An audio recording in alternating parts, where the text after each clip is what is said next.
Oh, baby, it's cold outside. We just had a change in the weather. And are you ready to golf in the cold? That's the topic of today's session, along with golf club repairs, reviews, and fittings. All next on What's My Drawers Golf Talk.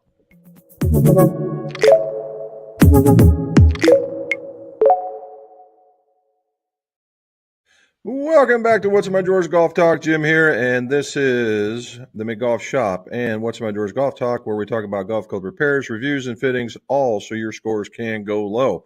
If you would, like, subscribe. See this stuff in the orange now because we're in Halloween time. Like, subscribe, smash that notification bell if you would. Also, join me at my other channel called Pars and Pours. It's steadily growing. It's really kind of fun. We talk about golf and whiskey on that particular note over there. Uh, we're also going to talk about the reason why What's in My Drawers. Well, because old club makers and club fitters are tremendous pack rats, and I'm no different. So let's get this party started. Alrighty. So before we get into the topic, number one, what did we get accomplished? Well, we got for a week of a little bit of rain, whatnot.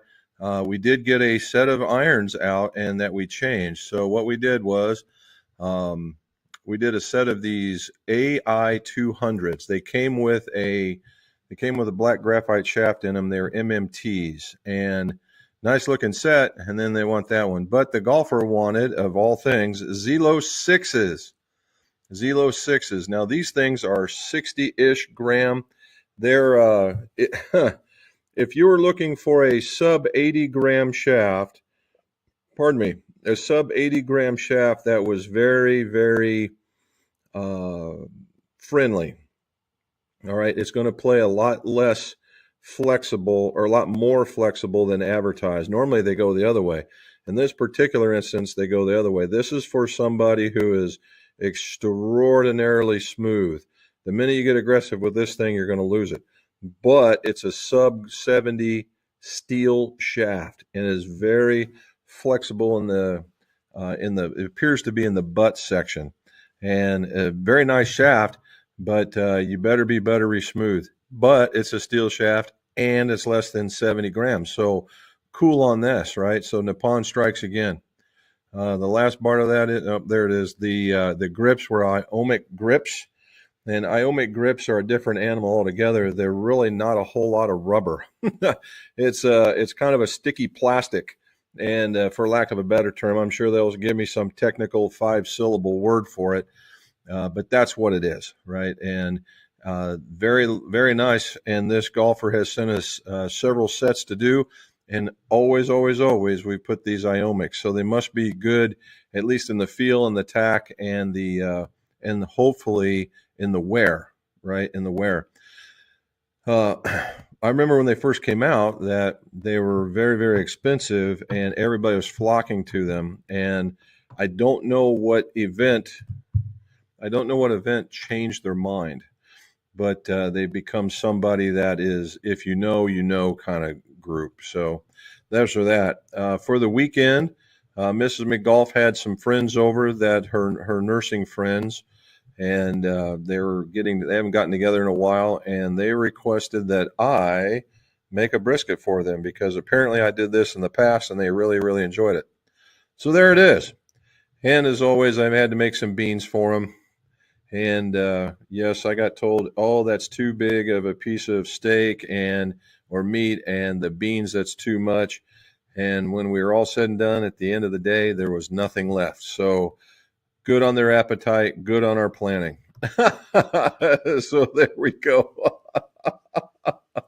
Oh, so golfing in the cold.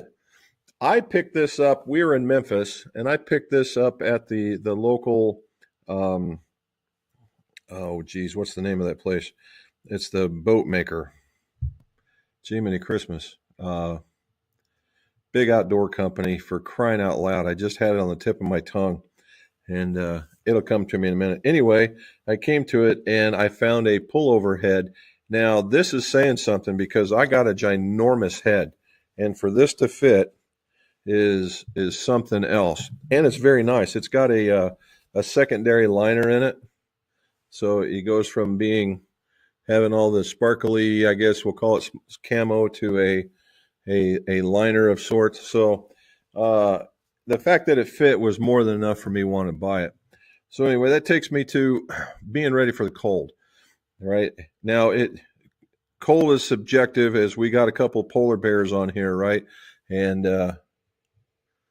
we've got a couple of polar bears that are listening here with Matt and Charlie. They like going out when it's freaking frozen out there. But for the rest of us fair weather golfers, when we start, you're used to golfing in the 80s, which is comfortable in my opinion. 90s starts getting a little bit over the top. 100 is ridiculous, but we've all done it. But then all of a sudden you have this change in temperature like we had here in Ohio. It went from being in the 80s, which was comfy, and then it all of a sudden dropped into the 50s and 60s, and we're like shivering. And then it jumped back up into the 80s, and then last night we had a rainstorm, and the rainstorm brought the cool temperatures, and now everything's starting in the 40s. So what? Number one, what's going to be what's the lowest temperature you're going to golf in? All right, lowest temperature I've ever golfed in was 34, and I'm never going to do it again. It was just I wore so many layers, it was restrictive, and that was the real problem. So going back to that, let's not go so extreme. Let's get into the 40s and 50s where most people will have to wear layers, right? I think wearing multiple thin layers is the way to go. It allows for breathability and flexibility. And the question is, where do you go? And put that on here, where do you go? Because it's really important, right? I end up going to Callaway Apparel. And because Callaway Apparel services everybody from the teeny weeny little person all the way up to a bigger guy than me. And they have long sleeves, they have puffer vests. And what I mean by puffer vests, I don't mean like the Michelin Man puffer vests. I mean, they're really close, and they just happen to have those ripples in it to make it be a puffer vest. I do have several pullovers from them in different types of material based on the weather. I have one that is a knit with a layer in it, much like the hat, that I could wear that only, and I could be good probably down to about 50 degrees just because it has those two layers on it, and it makes it easy for me to move, and it makes it easy to maintain the heat, right? That's what we're talking about. Pardon me. And then we also have the pullovers for when it starts getting breezy. They have its wind protection. So you have a whole nother category of wind protection, and it could be a zip up jacket. It could be something with a hoodie, although I'm not a fan. And basically it almost doubles as rain gear. However, wind breaking stuff tends to be a lot lighter than rain gear type stuff, because rain gear can also be bulky, can be stiff. But you get into these really nice ones like Gore-Tex, Galway Bay. Again, Sun Mountain does a good job with this. And they also have some really good, Sun Mountain makes some really good, we'll call it outerwear, that it is not restrictive. However, they don't make them big for me. Okay. I'm about one size outside of them. But it's extraordinarily good stuff. And then again, Callaway. Those are my three picks if you're going to be doing outerwear stuff. But for me, it's about, if I had my choice, I would have a sleeve that doesn't go any further than this. I hate it down here. Matter of fact, if I could get it just below the crease of my elbow, I would be happy in just about every condition. There's just something about having this stuff up here that just bothers me. Now, when it gets super cold, I'm probably not going to be bothered as much. However, even when it's raining, I have long sleeve rain gear and I have short sleeve rain gear. And almost every single time I'm pulling out the short sleeve rain gear in almost every instance, unless it's super cool. So that's where we're at with that. And it's just something to consider, right? And then we talk about hats, right? And again, another golfing story is I had a sock hat. It's they call them toboggans around here. Wasn't like this one. It was more of the kind that Bones is wearing. That one right there, the old Carhartt hat. Bones was kind of chilling to the bone. And I had that, and I pulled it over my regular golf hat, and I just covered my ears. And those guys made so much fun of me, it wasn't even funny until we got to the turn. And every last one of those guys was running in the clubhouse looking for one to do the exact same thing. And then it was my turn to laugh at them. It was because it was cold. It was in one of those 30-degree type air, time frames. And what I was doing is I literally had 4 layers. I had, a big coat. I had a vest. I had 2 long sleeves, and in order to just stay warm, because now you're driving around, you've got the window up on it, but that's just in the front. And so when I get ready to hit the ball, I'd strip off the coat, a lot of cases strip off the vest, make the swing, run back, put the stuff back on. I was spending more energy getting dressed and undressed than I was golfing, and nothing to say about conditions. So that's my 2 cents worth of it as far as cold goes. For me, my minimum temperature, I always say 50 degrees for me, because the characteristics of your golf club and your golf ball start changing pretty radically, and you just got to know it, right? Have I played in less than that? Yes, I have. I have played in mid 40 weather, particularly when it starts blowing and that kind of stuff. I've done it. It doesn't bother me nearly as much as long as I'm prepared for it. But if it starts dipping into the low 40s and looking into the 30s, you can forget it. I'm staying home. All right. One other thing, Charlie. This is Charlie. I fell victim to the Facebook ad. And not too long ago, the Navy had its own birthday, and it was the 250th birthday. And this T-shirt company was offering a customized T-shirt, and for an extraordinarily low price. I know it's too good. It probably is. And I was wanting to wear it on the day of the birthday of the Navy. However, it didn't arrive. So we started looking around, and they had not shipped it. So Mr. McGolf jumped on the issue, and next thing you know, I got a shirt. And it looks like this. Veteran of the U.S. Navy. Pretty cool, huh? Veteran of the U.S. Navy. And then it's got on the back, and this is the big reason why I got it. It says, "The sea is ours." And if you look, Charlie, what do you think about that? Huh?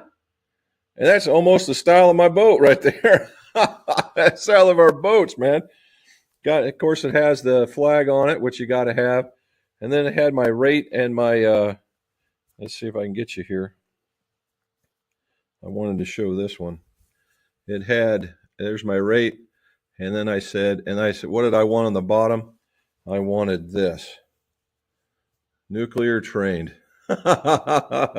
So this is I haven't even put it on yet, but it's very much on my another T-shirt that I got it. But again, it's got 2 layers on it, so it shouldn't be too itchy.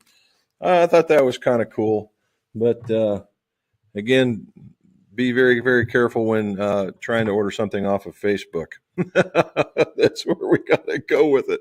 Oh, okay. Before we get to the questions, here we go. Charlie, this is Baker's 13. This is a limited edition model. Almost 14 years old. Vanilla Bomb forever.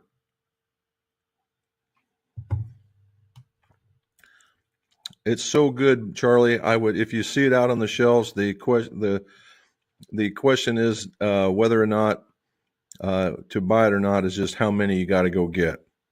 All right, let's see what this does. Okay, let's go to the comments. Matt says, no rounds for him again. Always ready for the cold to set in because it opens up his courses and allows round to be played at a faster pace. So he likes it. If I wanted a broomstick putter, what length would I need it at 6'5"? So typically, Matt, broomstick putters have started with, and I got to take that off. They have started with where the hand is parallel, right? The hand is parallel to the ground. And normally when you do that, and you bend it, it ends up being in the sternum area.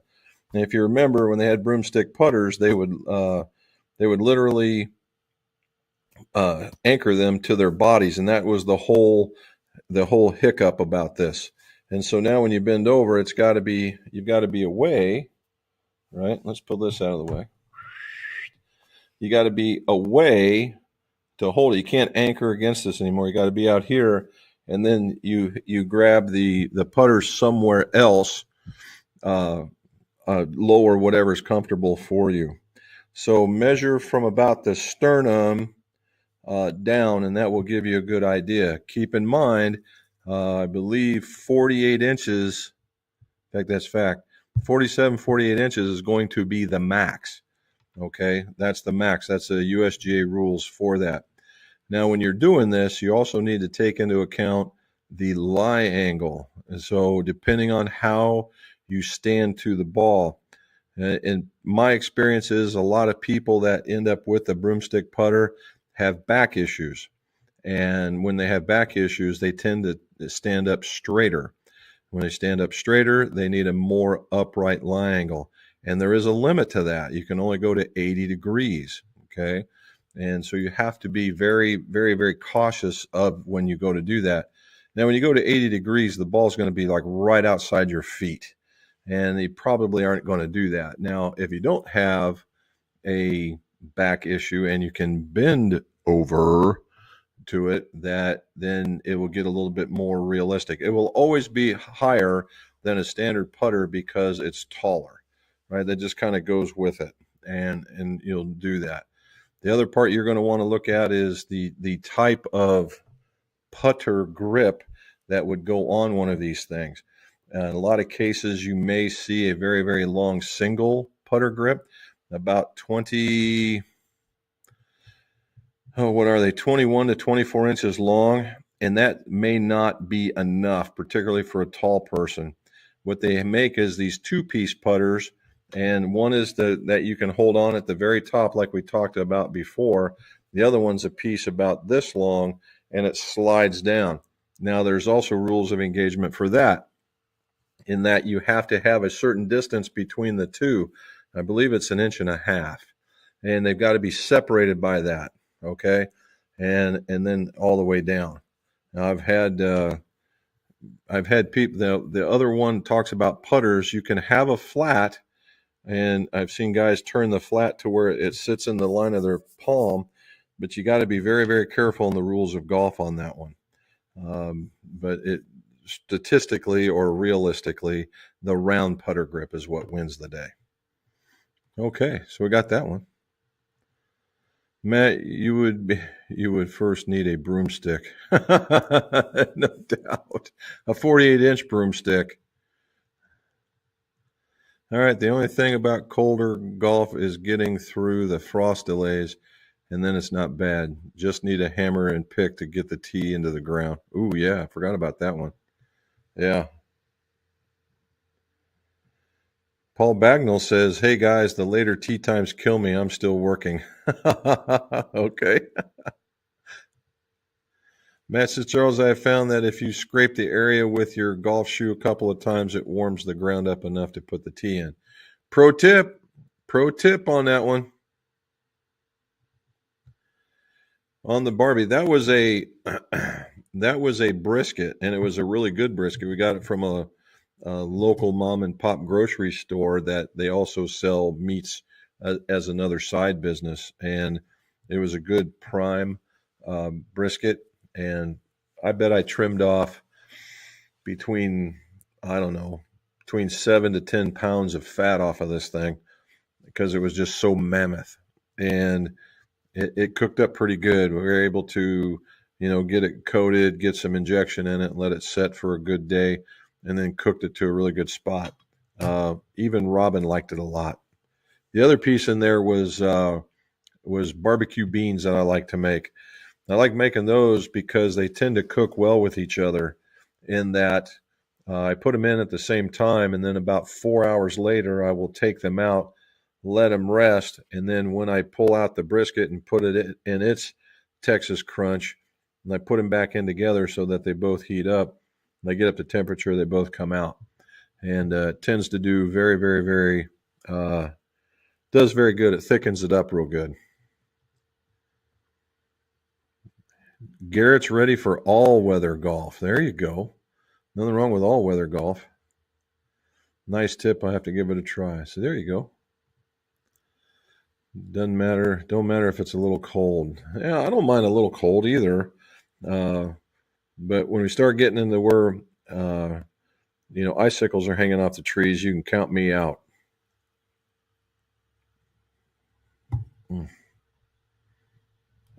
I'm saying hi to Matt and Sally. Oh, looky here. Steven said he had 82 but got rained out on Sunday. We did. We got a massive rainstorm here. Pardon me. We had a massive, massive rainstorm here.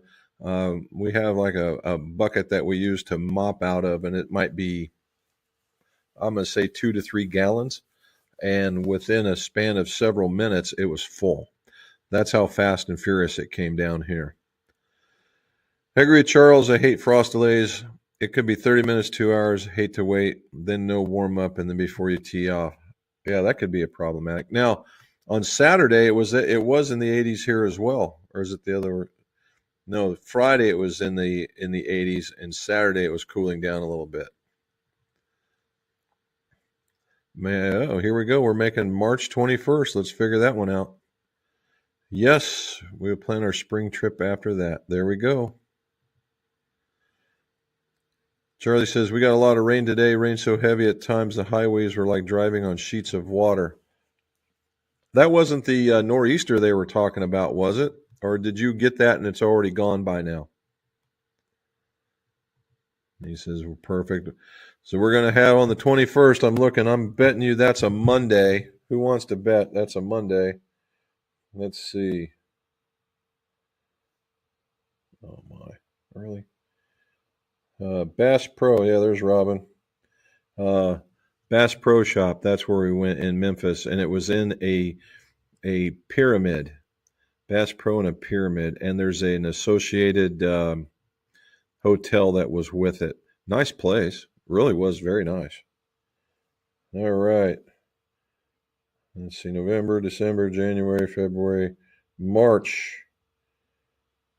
March 21st. Is that what you said? Oh, March 21st. That is a Saturday. Uh-oh. So unless they're staying a couple of days, we might not have a mat thing. Maybe we'll do a little recording of them and we'll be able to play it. Okay. Robin saying hello to Paul and saying hi back. Robin Bagnall says, hi, Jim. Robin, hello. And there's Robin saying hello, Garrett. Pinion golf. Oh, I like this one. What do we got here? Build, repair, regrip, World or Golf Works Pinion Golf. Okay, we're going to have to fix this. There we go. And that's pretty cool. I like that. That's a neat little neat logo you got going on. If you got any questions, throw it out, bud. Charlie, where did you braise the beef with some bourbon while it was on the Barbie? Absolutely not. Number one, I don't like wasting that. No, this is just pure, Charlie, what that is Texas style barbecue and brisket. Just like doing it like that, and it's starting to turn out really, really good. Now, the end of it is that there's 2 points. There's a flat and a point, and I cut about this much of the point off, and I cube it, and I turn it into burnt ends, and I put that Bubba Ray's on there, and let it cook down, and oh man, that just gets really, really good. Look here, Peter said he was in Myrtle Beach and he shot a 77 and a 79. Well done, sir. Salute. I can still say to date that my last round I shot a 78. I'm in the middle. I haven't shot since we got back from Memphis, and we're getting ready to go. Was it this coming weekend? We're going. Bob and I are planning a tournament with a couple other guys. It was a breast cancer awareness tournament, so that ought to be fun. Robin says, hello, Stephen. Yes, Bass Pro Shop. That's exactly what I'm talking about. It was, and I guess as the story, well, somebody in here was telling us about how that came to be. It was really a very, very cool story. But they have a thing that goes all the way to the top to the pinnacle of the pyramid, and the line was very, very long, and I wasn't willing to wait.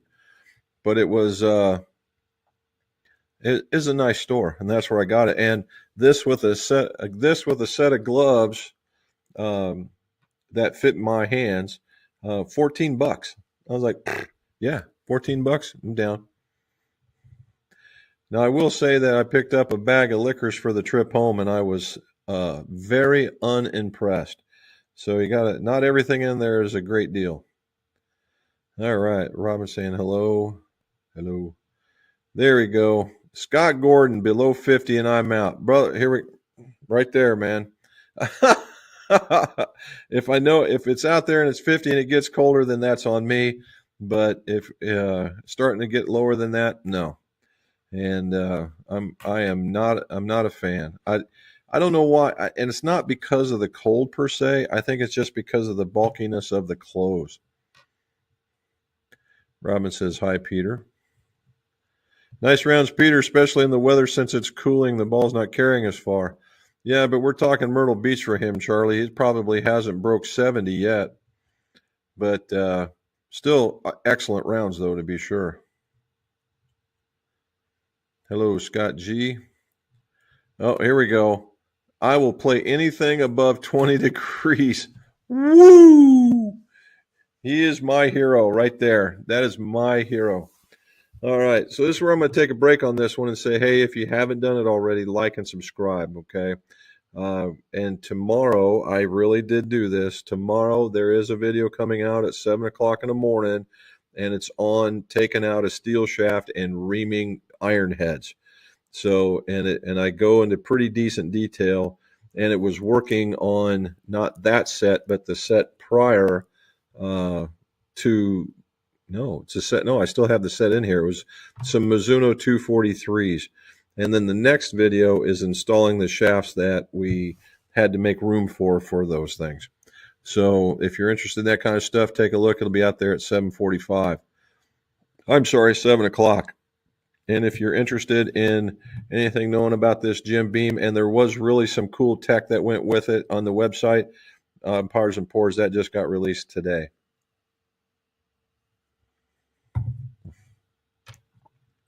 Man knew what he was doing. Matt says he's 4 layers and walking. The walking part, you know what? The walking part, I would think, does it keep your feet warm when you walk versus just ride? I would imagine that's the big thing. Or do the golf shoes, how do I say it, conducive to cold weather, or do you have to wear something else? Yeah, not me either.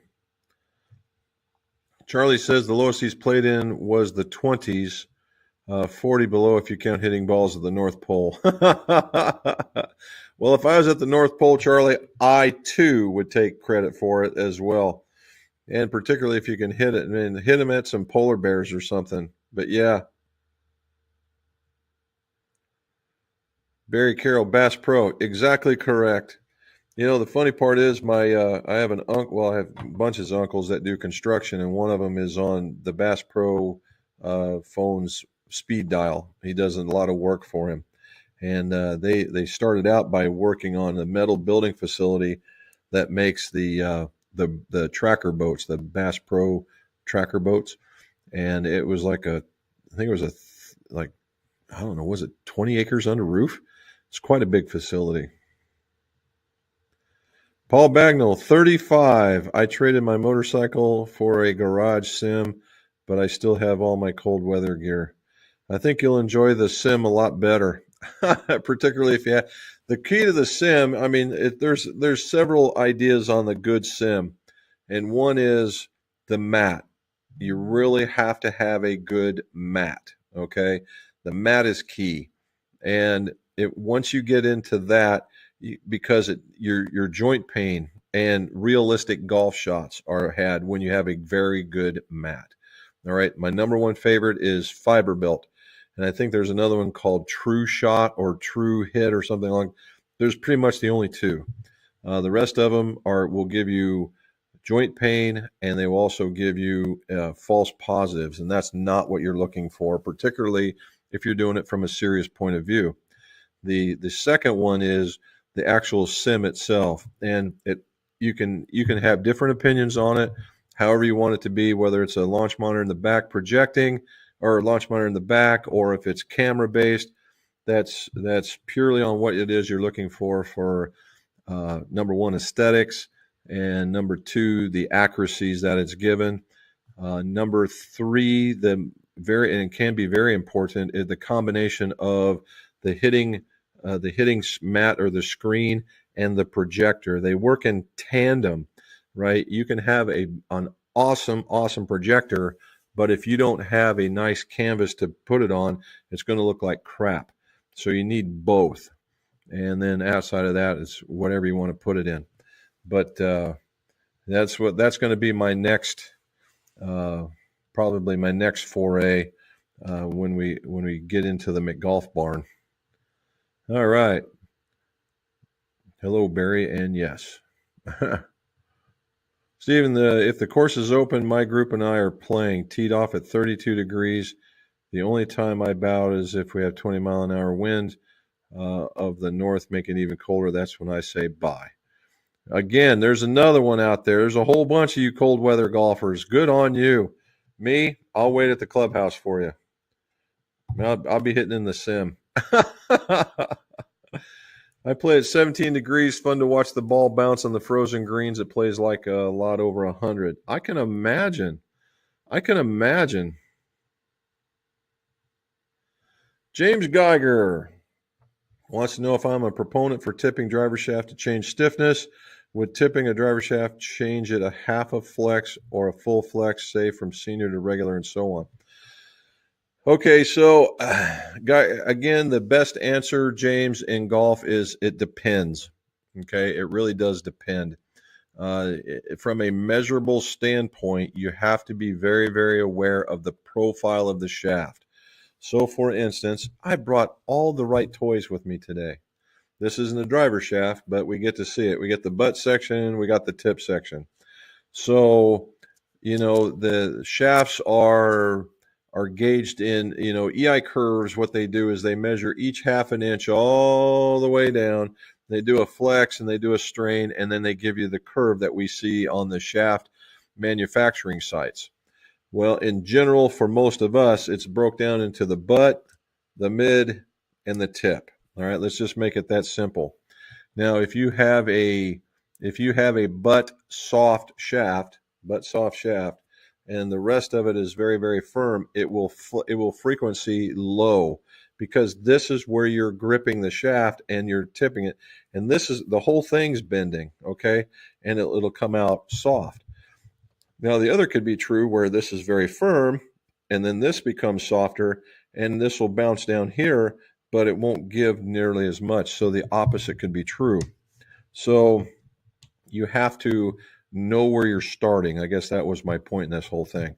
So if I take off of a half of an inch right here, would it change it a full flex? I doubt it. And again, it depends. I'm more in the half flex to the half flex range. Okay. Normally, and this is a huge discussion amongst club makers. There are staunch followers that you don't touch it, because that was the profile. Okay. And if you take it, you change the profile. And to an extent, they're right. But how much of that extent is really worth it for you? The other half of it is if you tip trim it, you can also produce a slightly lower ball flight.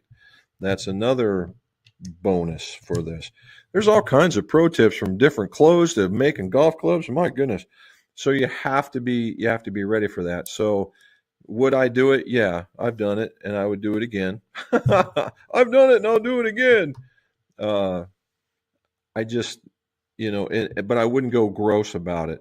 An inch might be the most, and the most I really don't like going past is about 3/4 of an inch. Otherwise, the club will start feeling different. All right, and feel is a very important thing when you're talking about golf clubs. So hopefully that helped you out. Robinson, hello to James. I'll golf in 32 degrees and above. Done it in high school golf for years. That's a little low for me, Garrett. Just a little low. I mean, like I said, I could start in the mid 40s with the idea that it was going to warm up or I was going to warm up. But outside of that, I got to think about that one pretty good. All right, James Geiger. Why do shaft companies recommend tipping fairway wood shafts but not driver shafts? Because there are many fairway woods and only one driver.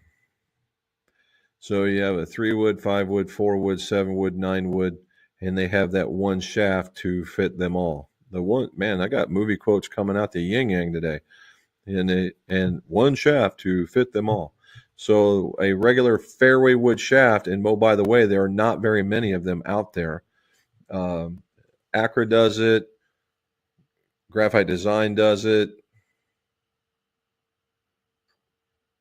I think Fuji does it. I think. And they're the only ones that I know of right now. Anyway, so they have one, and it's three. The standard length that it comes in, that's 3 wood. Half an inch, 5 wood.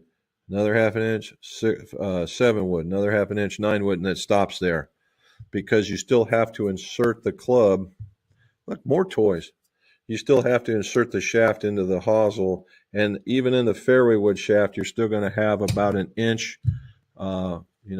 Maybe not as deep as a driver, but then again, in some designs, that's true. It's still the same insertion depth, but typically it's a little bit more shallow, and in order to get in there, so you still have to be above the bending points and whatnot. All righty. Oh yeah, that's right. Charlie or James, Charlie was pretty concerned about those things. So if you're still looking, I think he can hook you right up. Yep. Phil K says, "Happy Monday, Robin and Jim, and all thumbs in." Oh, his thumb is in a cast. Called in off the bench Saturday to putt for my team, and we won. Going to work on my one-handed chip, hoping to be back in cold for cold golf. I bet all those other teams are just mad as a hornet or mad as a scorpion sting, as the case may be. And to be able to walk in there and go, yeah, okay, this is look at the guy with the cast on his thumb, and then turn around only to be to be beat by them. That's pretty good. Oh, that's funny. Good to hear. Yep. Rain gear is too hot. It is, in the summertime, I would agree. That could be another reason why I wear the half sleeves. Oh, even in the cold. Now, I will say, when it was really cold, I broke out the rain gear, and literally what it was to do is to keep the wind off me. Right? It just, if you can keep the wind off it, you can create some heat in the body in between there. It's like a scuba suit with that rubbery, flexible stuff that they put on. What happens is that water gets in between you and the suit, and your body temperature warms it up, and that's what keeps that thermal barrier going. Stephen, free Courtney Duluth Trading long sleeve undershirt. That is country. Free country. Duluth Trading long sleeve undershirt. That is a base layer. That is warm, not restrictive. Also helps with limiting layers so you don't look like the Michelin Man. I'm going to have to do that. We got a Duluth Trading Company in Columbus and in Cincinnati, and it's like literally across the street from a Top Golf. We called them symbiotic businesses. And I like Duluth Trading. I think it's cool. I like their advertisements. Steve, you're right about layers that provided by Duluth. Cool. We're going to have to look up there then. Walking in the winter helps you stay warm. I would imagine you're using a lot of calories in order to generate body heat to make that happen. The other part is I just wondered whether or not the shoes. I'm just now. Are you wearing like heavy mountain socks and stuff like that to keep your feet warm, or how's that work? I always walk. It doesn't matter if it's 132. Garrett, that is awesome on you, brother. There you go. Wind is the worst. I would also agree. Thanks for your service. Oh, you're more than welcome, sir. Thank you for noticing. I just thought it was cool that I could get nuclear train on the side of it. That normally, it's really funny when you tell people that you're a nuke, how they go, "Oh, you're a really smart guy." I said, "Dude, if you knew what we had to go through, you wouldn't think that." But it's pretty. I do like the shirt though. You could get it in different colors. I got it in the sea green because this is the. So for any of you guys that have been out there, if you ever seen one of those B-run movies back in the 60s or the 50s and 60s, and you saw the pictures of these guys out at sea, and it had this particular color on it, and you saw them and they were going, and you saw this in the sea. I thought that was just from the black and the white. That was until I actually found myself in the middle of it. No, that's the actual color. It's awful. Nice shirt, Jim. Thank you, buddy. If you want to go through that hassle, I can give you the link. Games, no Charles. The Golf Pride Tour grips are discontinued. I put on 22-gram wind dry tacks. They're okay, but I like the Tour rubber feel. Well, you're getting ready to hear good news because it says he's got 8 or 9 of them. Look at that. Look at that. The community's working right here. Charlie's coming through, man. You're a good dude, Charles. Look at that. So I imagine they'll be talking back and forth. What is fun about winter golf is when the ponds freeze up and our group will take an old golf ball and trying to skip it over the pond. Well, that would be kind of cool. That would be very cool. Around here, when it gets that cold, they just close the course. So chances of us doing it are going to be very, very, very, very small. Always trying to help. Yes, he is. Charlie, I have to send out a couple of those little bottles I sent you earlier just for that, for a thank you. Stephen, that is the only fun I would like in the cold golf course. Yeah. Yeah, she doesn't do the cold much either. She does the cold less than I do. Looks like to me, yes. Stephen, I like when the fairways are firm like concrete and the ball bounces and it goes a long way. So is that the trade-off for a golf ball not flying very far? It ends up rolling quite a ways. I mean, asking for a friend because I really have never gotten to that point. Minimum 18, max 48. Oh, that's on the putter. Yes, that's on the putter. Thanks, Charles. I'm okay. I would need 10 to regrip all my irons. I just regrip them. I can actually live with them. Actually got used to them after 2 rounds. Okay.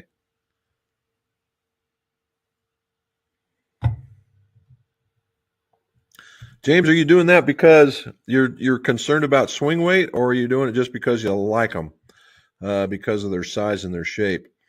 Again, I know we've had this discussion, but if you like the velvets, I would just go with the regular velvet and give it a shot and see whether or not it really makes that much of a difference to you.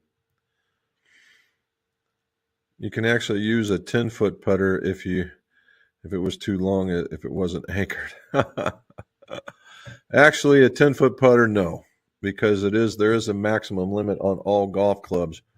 So that would be 10-foot putter would look kind of funny, but I'd like to see somebody use it. I have an Oz broomstick. Oh yeah, Peter's got one. Comes between the breasts, about 5'9", goes about 43 inches with he does have it very upright. And he putts pretty good with it too.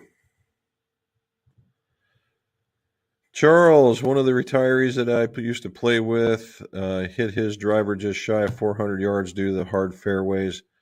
Now ask what he scored. He always said he can bogey anywhere. Pretty cool. What's your longest drive? 400 yards? What was it? Arctic conditions? Oh, okay. What'd you shoot? 94. Go well in the belly too. Yeah. Yes, Charlie, was delicious as usual. We finished leftovers yesterday, so Jim didn't have to go out in the high winds. Oh, look at that. Just making it me. No, it's a Saturday. Yep, it's a Saturday. I'm being told, yep, it's a Saturday. So we'll have to do some sort of quick filming to show that everybody that you were here. It was a different weather front. Oh, okay. I was wondering. I saw a meme with some guys with snow, and I thought, certainly not you guys. And then again, it wouldn't have stayed for very long. I play in the 40s in the sun and layer myself to 4 layers, thermo, long shirt, heavy hoodie, and hand warmers with hand warm gloves. And I can attest to that because the last time we were down there and got to visit Peter, it was frozen cold and the winds were just absolutely ridiculous. And we made a good time of it, but holy cow. Starting off was really, really, really rough. It got better as the day progressed, but man, that morning was hard to take. We're going to reshaft some Callaways. Okay. Certainly be worth a movie or two on that one.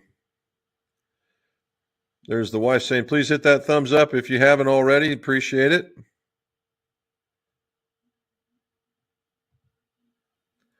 Also, a heated seat warmer. Yeah, that would be very, very comfortable. Very, very comfortable.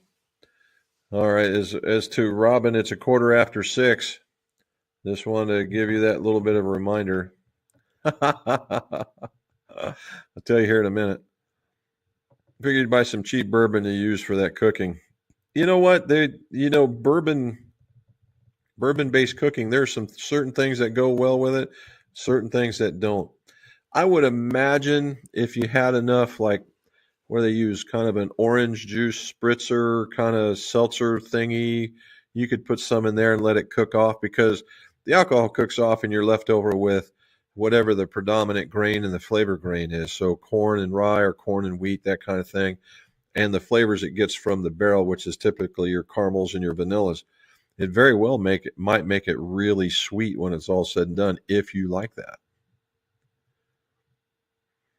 Okay, Charlie. Do you carry a Zippo pocket warmer too? No. Although I know what you're talking about. Those tend to set you on fire, the old style ones.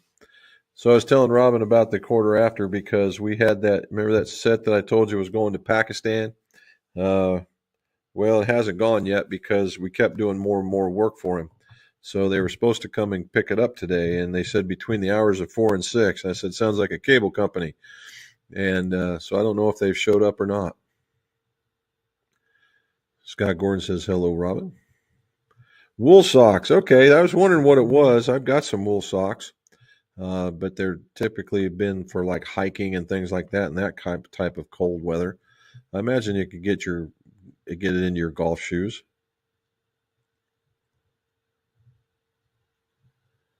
All righty. Unable to find the other channel, send the link. Yeah, we can do that. Robin will take care of you. And there's Robin right there. All righty. We play in the cold and wet and pouring rain. It's called male bonding. Certainly you do, particularly after when you can sit down and dry out and start talking to one another about it. Charles, yes, I do. I put my gloves on or my in my pants pocket. Ah, see? Peter knows what you're talking about, too. Here in upstate New York, we've had a few frost delays already. I'll play here until the snow flies or until my course closes, usually mid-November. Not many rounds left. I'd say.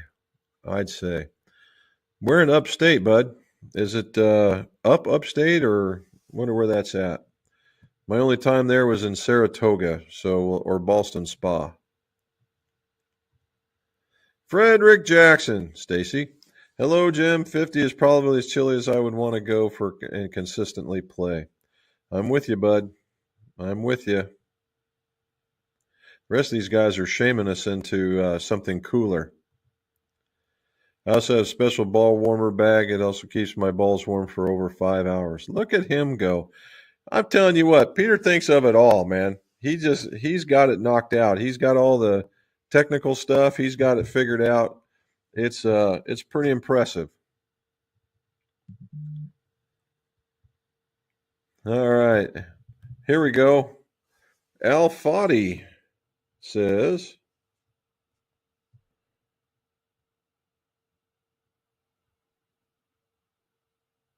I was reading a text from Robin. Yeah, Al Fadi says, heck yeah, I'm a cold weather golfer kind of guy. Problem is it rains a lot here in Memphis. Is that Memphis? Sorry I missed you at the Miramichi. My mom has been in the hospital. Well, dude, there is nothing more important than family. You don't have to worry about being sorry for nothing. I wish it could have. I wish they would cut the greens there. I love the big greens. Yeah, they were really nice. We were actually talking about that, Al.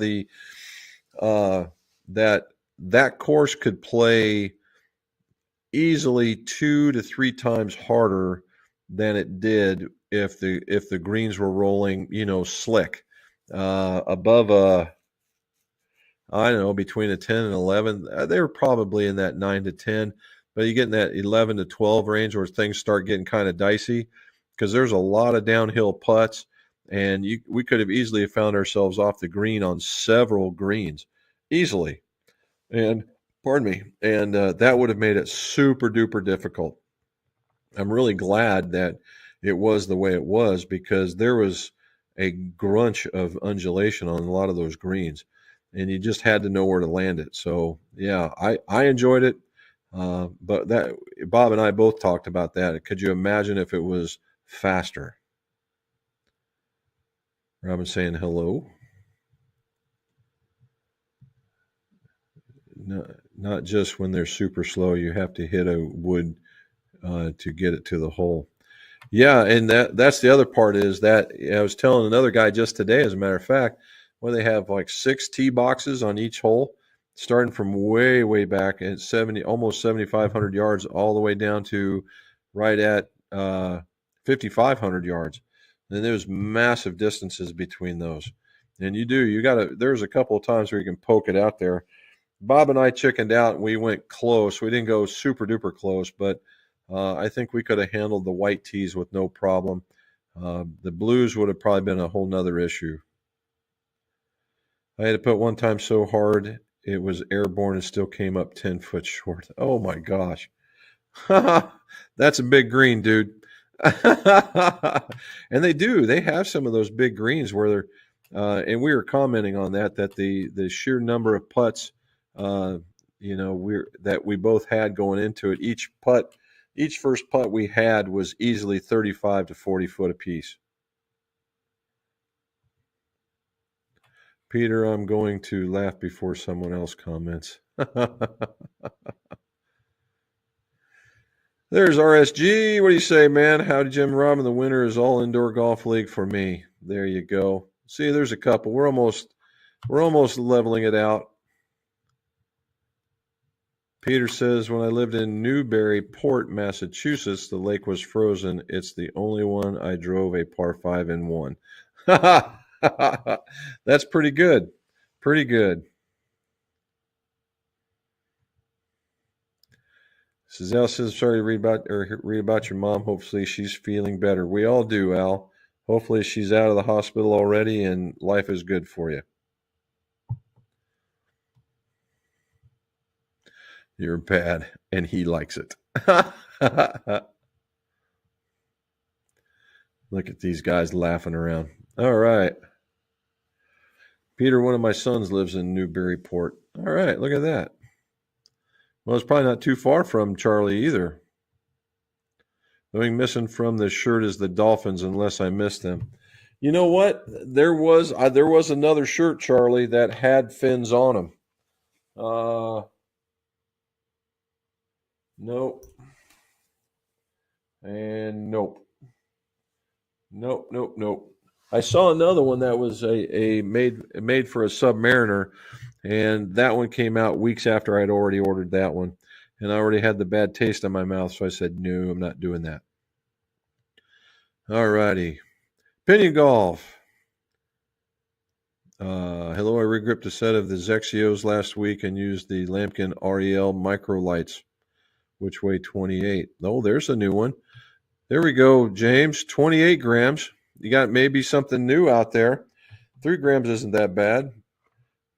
Lamkin REL micro lights. There's a good one. Always like finding out new stuff. All righty. Mike Del Vesco, what are the flight tendencies for irons that are either too flat or too upright in their lie angles? Mike, that again, that's another it depends kind of question, but I think stereotypically what you will find is more upright tends to go up and flatter tends to go out and flatter away, so lower. All right, that's the short answer to it, because even if it was a club that was too flat, you have to you get into questions like turf interaction. Is the toe dragging or skipping, or is it making it through? That's the lie angle test, right? And if it was too flat and you were out onto the toe, and the club was already coming through, again, I'm using all kinds of really cool things. So if you were coming through and it was flat and it came through here and you were still coming around, and you were still coming around like this, there's a real tendency to have the loft is going to be lower. Okay. Now, if you're on the inside of it and you do that same thing, now you're sitting it up in here like this, and you're typically coming up, and it would tend to go up. But it is not an absolute by any shape of the imagination. It's swing. James Geiger says it's swing weight. D0 is too light. I cast the club with the light swing weight. Cutting across hitting the toe. My sweet spot is around D5. Well then, depending on your flex, you might want to find yourself into a heavier golf shaft. Maybe going, if you're D5, that's also another one is in length. I'm sure you've looked into it because if you know all this already, but as far as the right length goes as well, but maybe if you could find a heavier golf shaft, that might balance it out as well. Because if you go super light, you can get a lot of head feel and not be that heavy. You can go super heavy in the shaft and it'll make the head feel light and it'll still have a heavier swing weight, but the feel on it will be different. So there's a lot to consider there. There's Robbins talking to Mike. They swing weight at D0 with a standard 50-gram light. Oh, okay, it's too light. Well, maybe that REL from Lamkin that they just said will be another way to go. Hello, Jim and Robin, John Timmons says. Well, hello right back, bud. Got a question? Throw it out there. No DHL. I said they said they tried to be here at 10:30. Yeah. Okay. They're not impressing me all of a sudden. Hello, John. And that's both sets, right, Peter? We can't let him go on that one, can we? You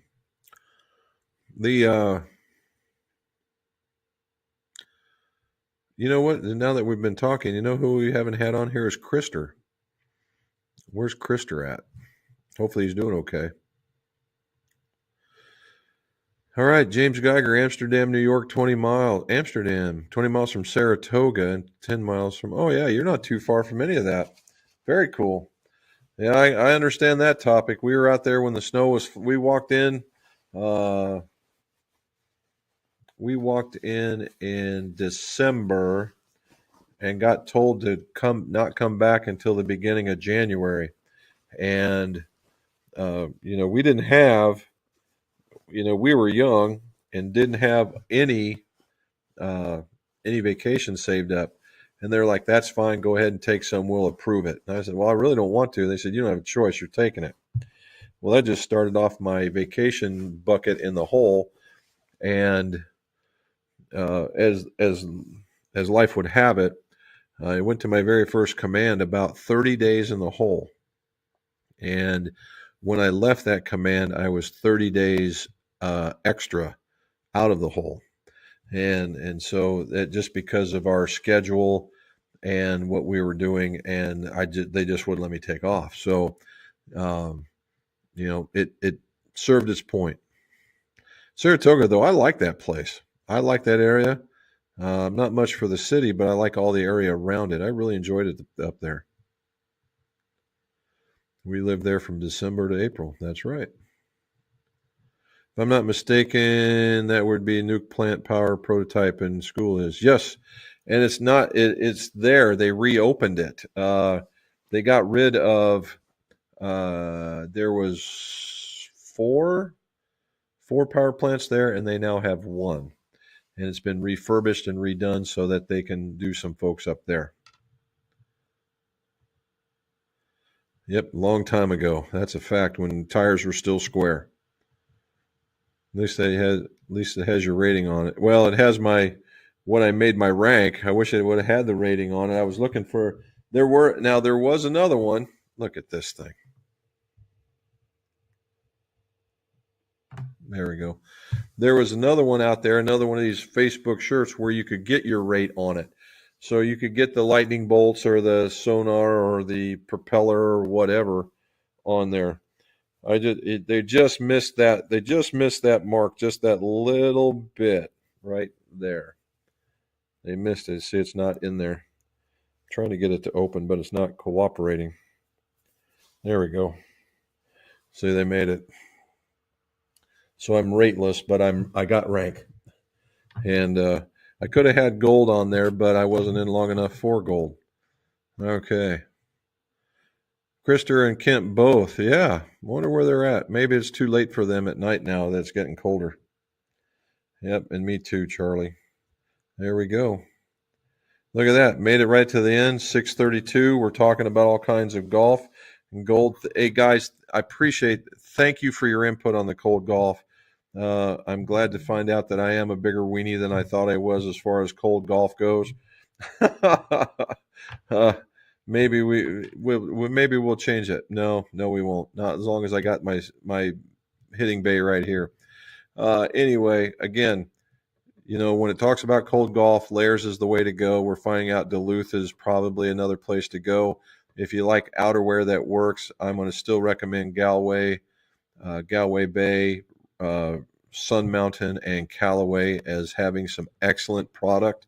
And every once in a while, you can find sales on every one of those if you're looking at that kind of stuff, for long sleeve shirts to windbreakers to downright, let's go, snow golfing. Anyway, that's what they've got going on there. And as long as we take a flask, it will keep you warm, no doubt. And this would be that, right? And if you're interested on removing a golf shaft, it's a steel shaft. If you're interested in how to ream a golf club out to accept a different kind of shaft, that will be in tomorrow's video at 7:00 in the morning. And as always, if you want to talk golf and we want to talk whiskey, we can do pars and pours. All right, guys, I appreciate it. I really do like the fact we need to figure out where Krister and Kent are at and get them back on here for the bantering, and it'll be really, really fun. And again, guys, I appreciate it. And as always, let me get to the point. I got to get to the media answer. Let's see your scores go low.